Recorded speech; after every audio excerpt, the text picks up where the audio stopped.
안녕하세요. 저는 아까 소개해 주신 대로 University of South Florida에서 심장내과 펠로우를 하고 있는 이대현이라고 합니다. 먼저 조승국 선생님과 이주원 선생님 그리고 케이닥이랑 대전협 등등에게 이런 기회를 마련해 주셔서 감사합니다. 저는 일단 USMLE 준비랑 그리고 레지던트 지원 관련해 가지고 설명을 드리도록 하겠습니다. 먼저 케이다가 지금 어드바이서로 있는 것을 디스클로즈 합니다.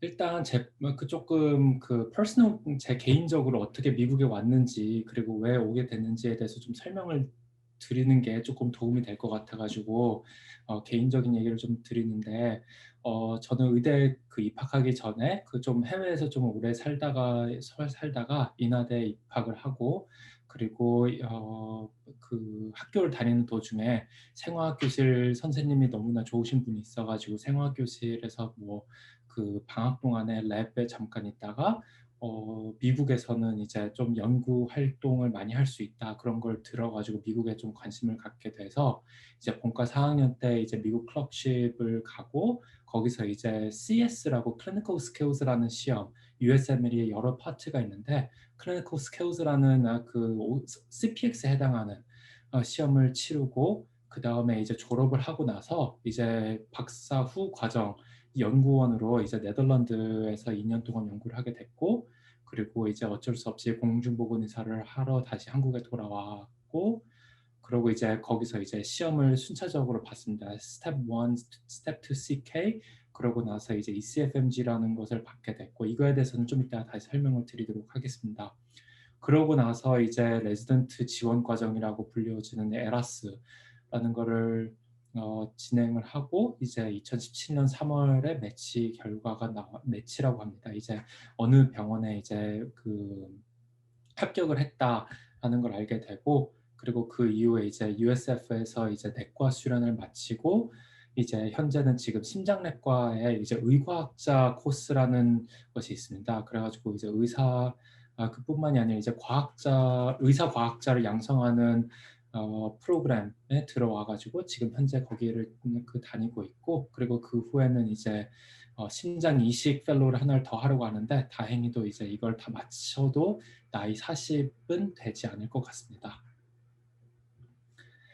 일단 왜 미국에 오게 되냐가 참 중요한 질문인 것 같습니다. 이제 USMLE를 비롯해가지고 이제 미국을 지원을 하는 이 모든 과정이 엄청난 시간과 노력과 땀과 그리고 돈 모든 것이 이제 꽤 많이 드는데 이제 저 같은 경우에는 이제 의사과학자 이제 생화학 교수님을 비롯해가지고 그 외에 이제 수많은 이제 여러 멘토들 이제 교수님들 을 통해 가지고 이제 연구에 관심을 갖게 되고 재미를 느끼고 그럼으로써 이제 미국에 오면은 이제 의사를 하면서도 과학을 할 수 있다, 연구를 할 수 있다. 그리고 소위 말하는 미국은 최첨단 의료가 있다, 그런 기대를 갖고 이제 미국에 지원을 하게 되었고 그리고 그것 말고도 이제 work-life balance라고 워라밸이라고 하죠. 그런 것들도 나름 좋다고 알려져 있고 그리고 이제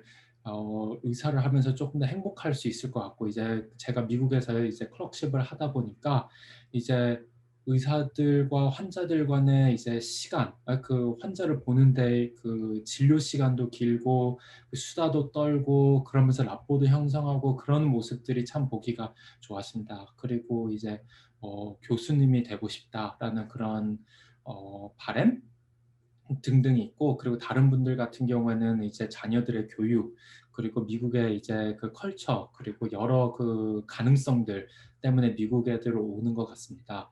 하지만 이제 미국에 온다는 것은 조금 리미테이션도 있기는 합니다. 확실히 이게 가족들이랑 친구들이 전부 다 한국에 있다는 점 그리고 영어에 대한 영어도 잘 안 될 것 같고 그런 걸로 인한 좀 불확실성 그리고 당연히 이제 다른 문화 때문에 이제 익숙해질 수 있을까? 그리고 미국에 오면은 이제 확실히 돈도 초반에 좀 다른 나라에 있음으로써 생기는 비용들이 많이 있을 수가 있고 그리고 내 친구들은 이제 전부 다 전문의를 따고 개원하고 교수님 되고 그러는데 저는 아직까지 전공이라는 점 그리고 나이, 그리고 이제 배우자, 그 배우자가 있건 없건 이제 와가지고 찾아야 되는 거, 그리고 그 배우자를 데리고 와야 된다는 점, 그런 것들이 좀 리미테이션에 있을 수 있습니다.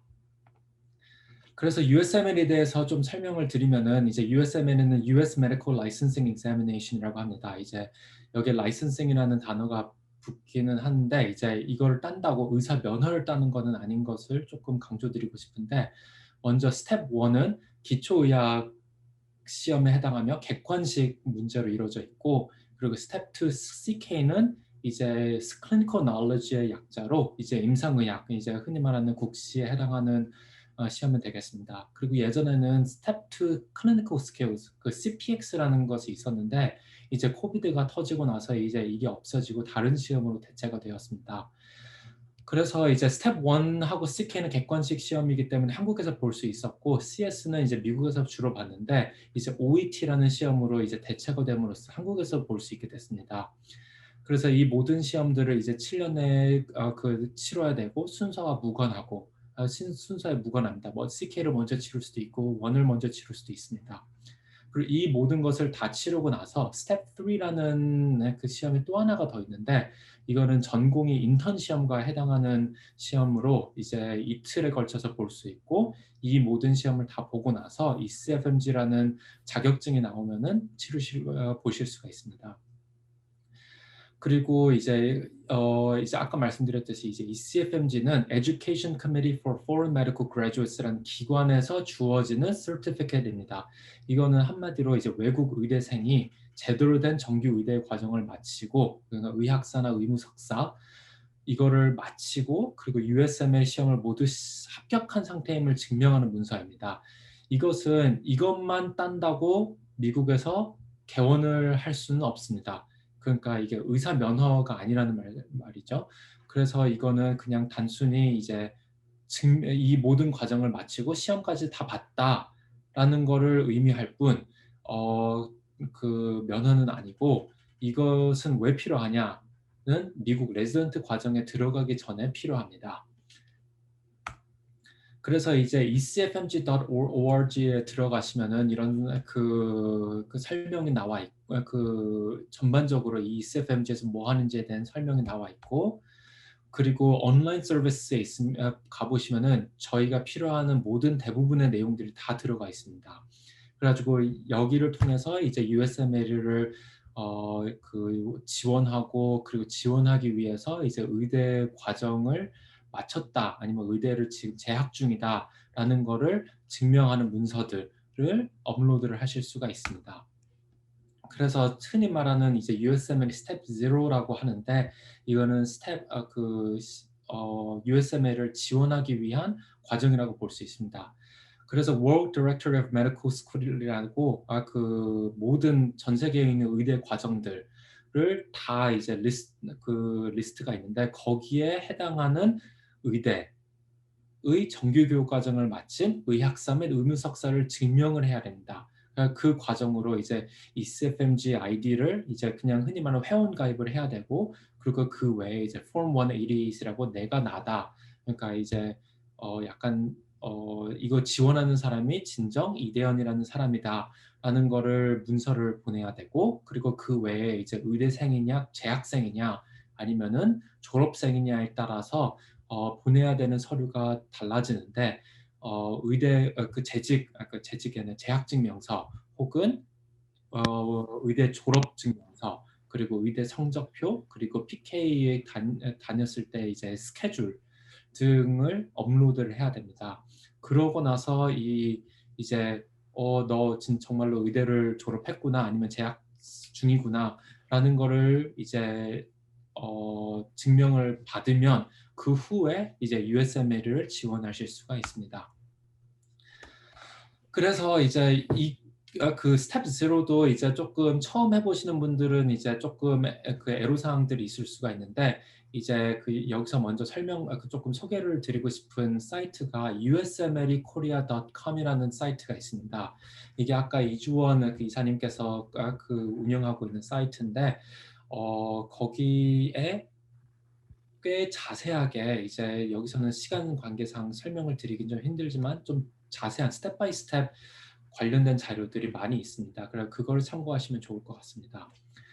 그래서 이제 시험 준비 및 순서에 대해서 좀 설명을 드리면은 보통은 이제 스텝 1 기초의학 시험을 먼저 치르시고 그러고 나서 CK를 먼저 보는 게 내용상 이득이라고 옛날에는 그렇게 알려져 있었는데 스텝 1이랑 스텝 2가 전부 다 성적이 나왔었습니다. 하지만 이제 스텝 5 그리고 성적이 매우 중요합니다.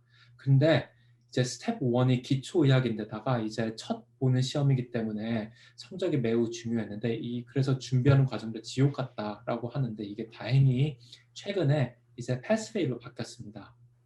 그래서 이제 좀 한시름 놓여지기는 해가지고 이제 보통은 스텝 1을 주로 먼저 보는 것이 그 이득일 것 같습니다. 근데 각자의 상황에 맞춰서 그 시험을 보시면 될 것 같은데 만약에 영어가 진짜 불안하다. 정말 내가 이거를 할 수 있을까? 이 시간과 노력을 먼저 그 하는 것이 좋을까라는 거를 좀 고민하실 경우에는 이제 OET라는 시험이 있는데 이 영어 시험을 먼저 봐가지고 패스를 하면은 그래 내가 영어는 이제 어느 정도 되는 것 같으니까 이제 스텝 그 진짜 USMLE를 지원을 해보도록 하자라고 생각을 하시면은 먼저 영어 시험을 먼저 보실 수가 있고 그리고 예전에는 이제 뭐 갓 국시를 봐가지고 임상 내용이 많이 기억이 난다. 그러면 CK부터 준비를 하라라는 조언들이 있었을 수도 있는데 이제 스텝 1이 패스 페일이 됨으로써 이걸 먼저 보시는 것이 중요할 것 같습니다. 이걸 먼저 봐가지고 패스를 하고 나서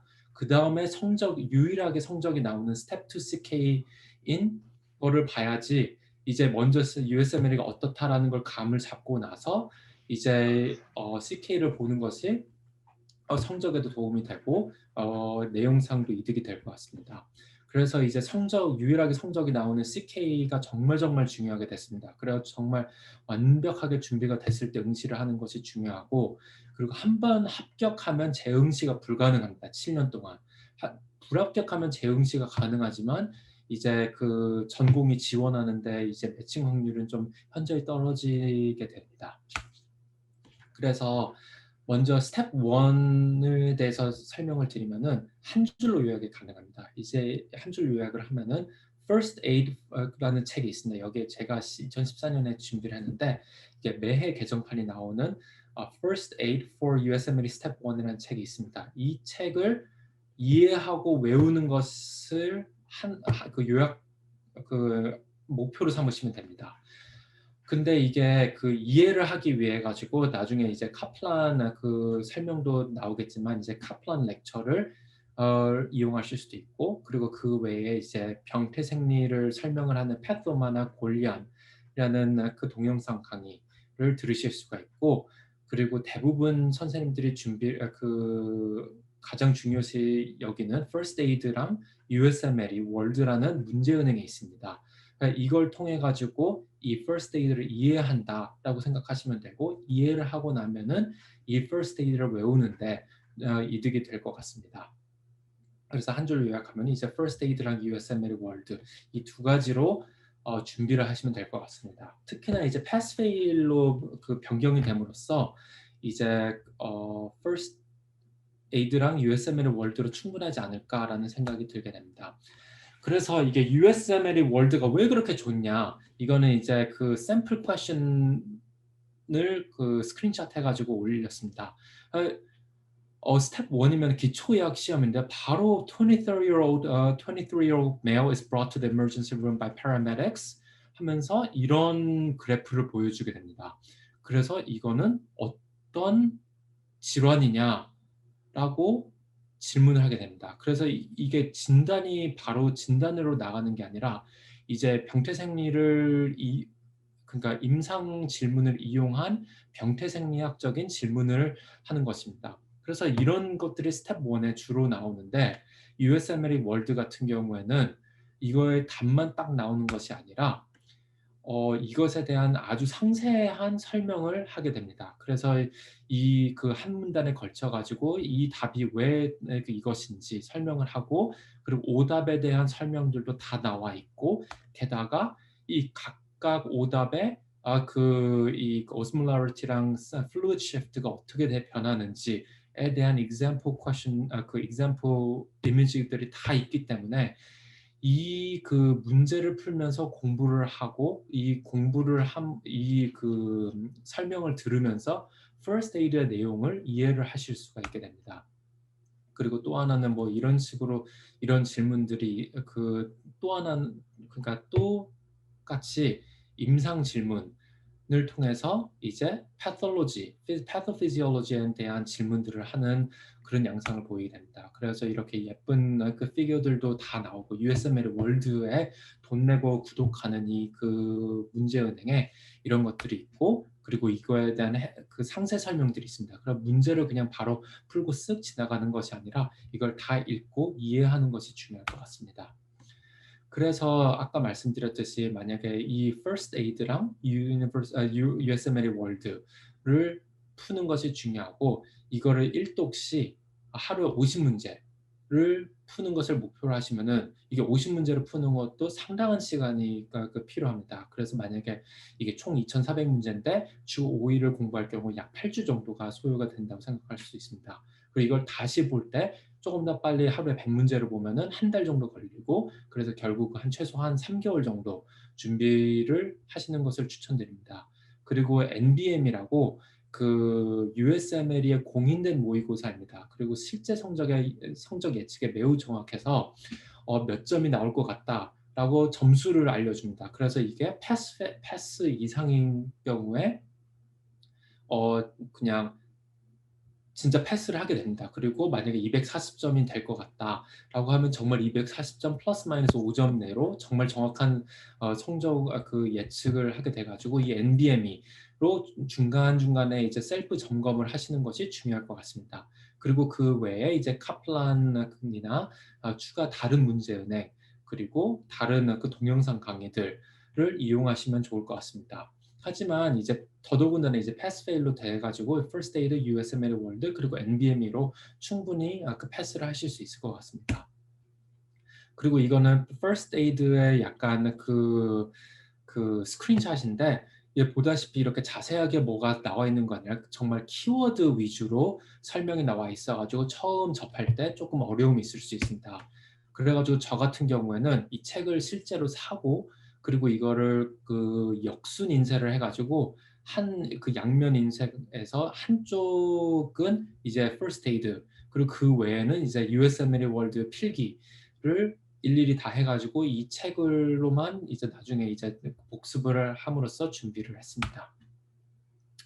그래서 실제 시험은 하루에 7교시 그 하루 시험이고 7교시에 이어져 있고 각 60분씩 문제 수는 다르지만 총 280문제 이내이고 그리고 그 1시간에 쉬는 시간이 있는데 이건 알아서 분배를 할 수 있습니다. 이제 한 교시마다 10분씩 쉴 수가 있고 시험을 더 빨리 치렀을 경우에는 이 쉬는 시간이 좀 늘어납니다. 그래서 총 이제 8시간 그 8시간 이내에 모든 시험과 쉬는 시간을 다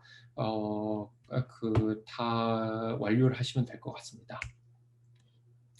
그리고 그 아까 이 내용 그 USMLE 스텝 1을 보는 것이 내용상 이득이다라는 말을 했는데 그것에 대한 근거를 설명드리겠습니다.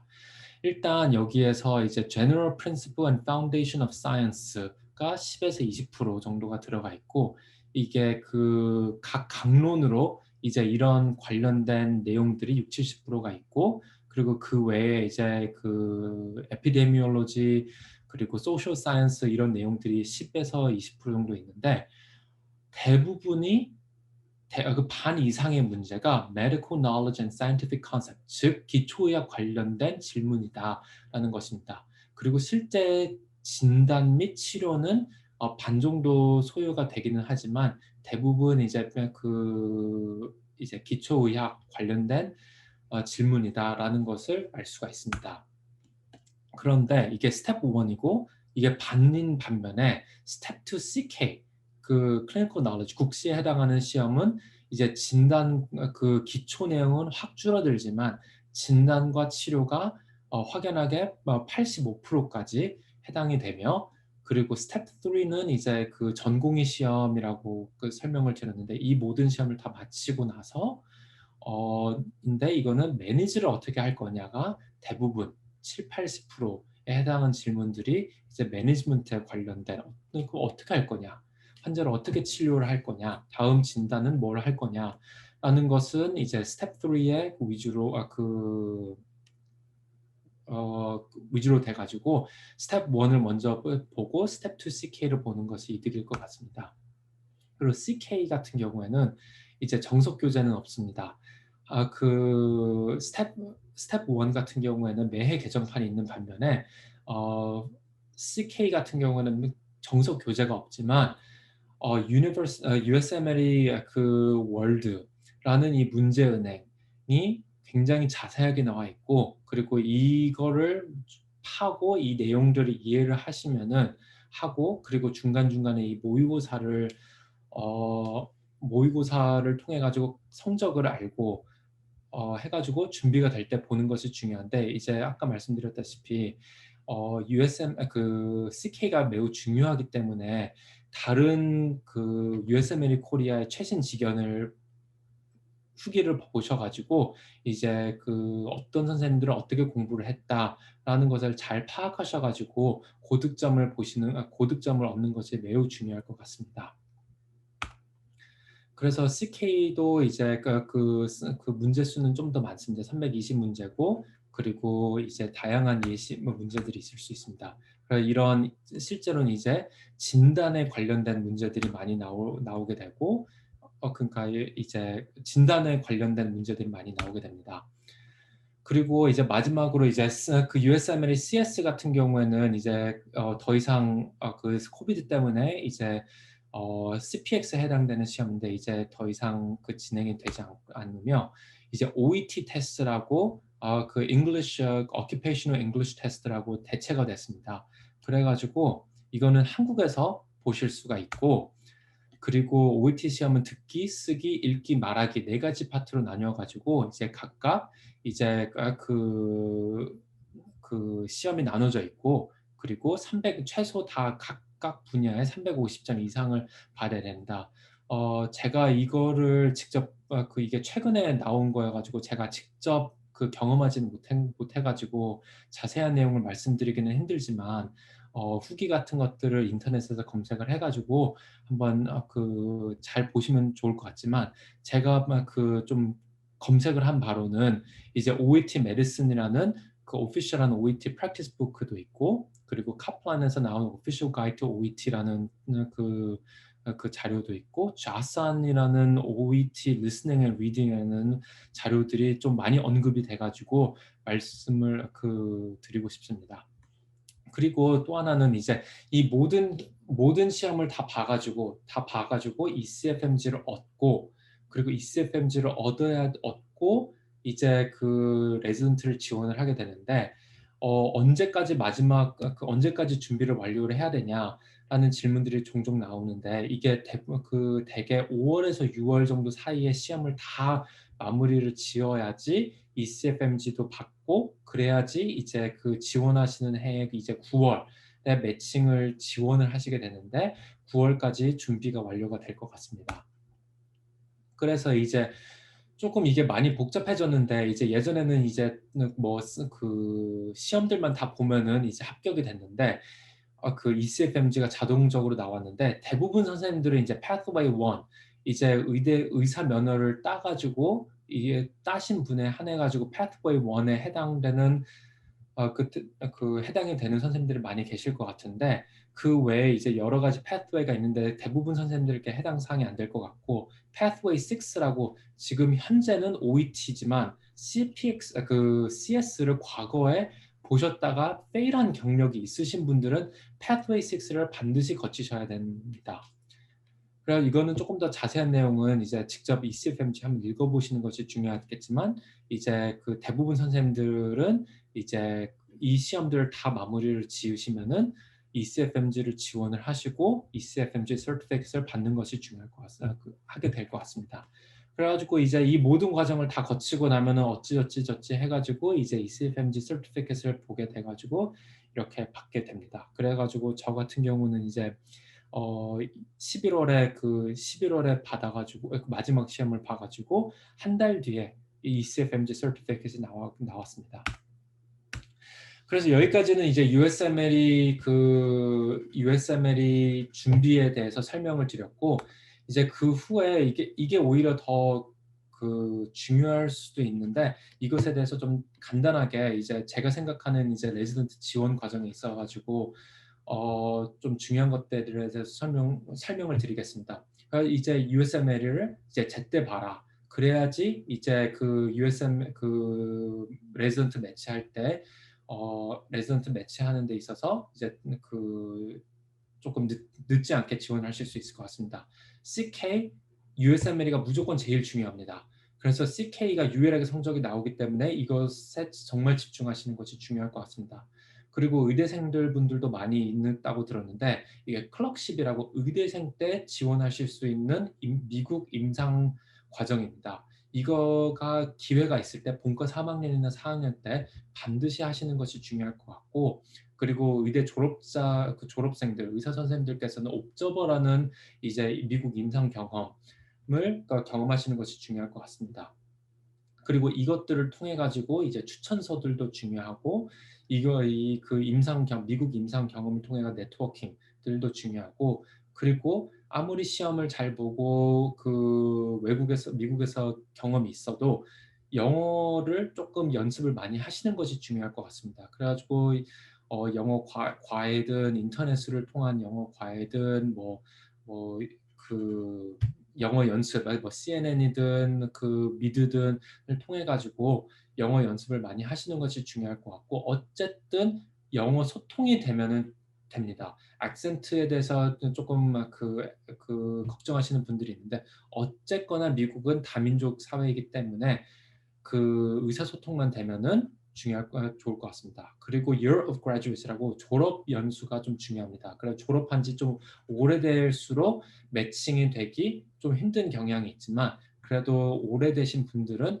이제 대부분 이제 한국에서 전문의 자격을 땄기 때문에 그에 해당하는 장점이 있기는 하지만, 그래도 만약에 지원을 하시기로 결정을 하셨으면 최대한 빨리 지원을 하시는 것이 중요할 것 같습니다.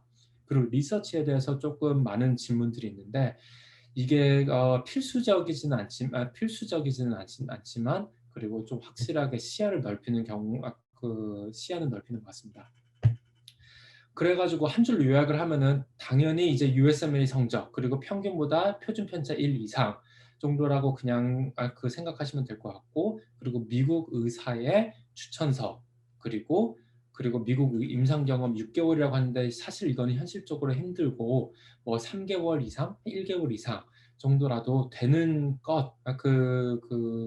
자기 형편상 맞게 최대한 많이 하는 것이 중요할 것 같고, 영어 잘하면 당연히 더 좋고, 그리고 어떤 특정 분들께서는 전문의를 따셨거나 임상 경험, 연구 경험이 많으신 분들은 영주권까지 지원을 먼저 하신 다음에 NIW라는 과정을 통해 가지고 영주권을 따시면은 더더욱 좋습니다. 그래서 이러한 과정들을 통해 가지고 지원을 하시면은 이득일 것 같습니다. 그래서 아까 말씀드렸듯이 클럭십은 본과 4학년이 가능하고, 가능하면 무조건 하시는 것이 중요할 것 같습니다. 그래서 가장 높은 수준의 미국 임상 경험입니다. 그래가지고 만약에 자매 결연을 맺은 본인 의대와 자매 결연을 맺은 학교가 있으면은 무조건 지원을 하시는 것이 중요할 것 같습니다. 그리고 의대 졸업하고 나서는 옵저버를 하시는 것이 중요한데, 이거는 환자와 직접적인 대면, 즉 말을 거는 것은 원칙적으로 안 됩니다. 그래서 그래서 이 클럭십은 이제 환자를 보고 직접 듣고 만지고 할 수 있지만, 옵저버는 그럴 수가 없습니다. 엑스턴십이라고 조금 드문 예외로 이런 가능성들이 있지만, 조금 이거를 얻는 이런 opportunity를 얻는 것은 조금 힘들다고 볼 수 있습니다. 그래가지고 이런 거에 대해서 설명을 이미 드렸고, 하지만 이제 코비드 때문에 조금 리미테이션이 있기는 한 걸로 알고 있습니다. 그리고 마지막으로 리서치에 대해서 좀 설명을 드리면은 완전히 필수적인가? 아닙니다. 이제 만약에 제 동료들 중에 270점을 맞아야 할 경우에는 인터뷰를 30개를 받은 반면에 성적이 조금 더 낮지만 임상 경험이 연구 경험이 더 많을 경우에는 인터뷰가 확실히 줄어들게 됩니다. 그래서 도움이 될 수도 있고 안 도움이 될 수도 있고 안 될 수도 있고 라고 하면 될 것 같습니다. 그리고 실제로 인터뷰를 갔을 때 교육과장님들의 랑 인터뷰를 했을 경우에는 이게 리서치가 중요하다고 본인들은 그러니까 지원자들은 느낄 수 있지만 이제 정작 교육과정진들에게는 별로 중요하지 않다고 느껴지는 것 같습니다.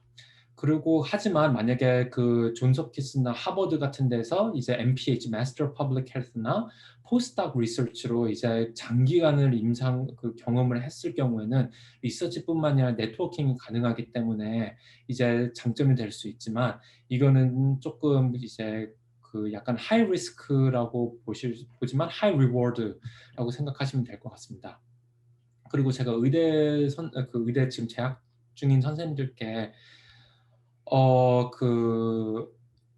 조언을 드리고 싶은 거는 이제 만약에 좀 역학 시간에 통계를 가르치실 경우에는 조금 한번 관심 있게 조금 들어보시는 것이 좋을 것 같고, 그리고 의대 때 만약에 연구에 관심 있어요라고만 하면은 모든 의대 교수님들이 이뻐해가지고 기회를 주실 겁니다. 그래서 만약에 그냥 한 번만 그냥 시도를 해보시고 만약에 정말 재미있다 하면은 정말 이제 의대를 정말 더 재미있게 지내실 수가 있을 것 같습니다. 그래가지고 한번 그냥 너무 부담감 갖지 마시고 그냥 아예 모른다는, 그러니까 시도도 안 해봤고 처음이라는 거 당연히 의대 교수님들 다 아시기 때문에 한번 그냥 관심 있어요라고만 말씀드리면은 알아서 지도해 주실 것 같습니다.